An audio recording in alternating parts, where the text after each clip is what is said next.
Men Yaponiyaning maglev poyezdiman. G'ildiraklarim yo'q, havoda jimgina uchaman. Soatiga 600 km tezlikka chiqaman. Men Fransiyaning TGV poyezdiman.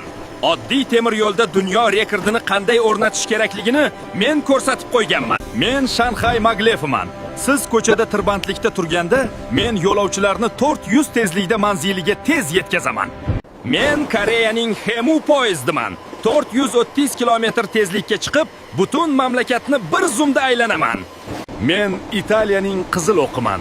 Hashamat va tezlikni birlashtirib, go'zal shaharlar bo'ylab 400 tezlikda uchaman. Men Ispaniyaning Renfe poyezdiman. O'ta issiq cho'llar orqali uchib o'taman. Meni hech kim to'xtata olmaydi. Men Xitoyning Fuxing poyezdiman. Katta shaharlarni bog'layman va har kuni millionlab insonlarni o'ta tez tashiyman. Men Germaniyaning ICE poyezdiman. Har doim o'z manzilimga sekundigacha aniq va o'ta tez yetib kelaman. Men Yaponiyaning Shinkansen poyezdiman. Tumshug'im uzun, shuning uchun hatto tunnellarda ham umuman shovqin chiqarmasdan uchaman. Men Marokashning Alboraqiman. Afrikaning eng birinchi va mutlaqo eng tezkor zamonaviy temir yo'l qiroliman.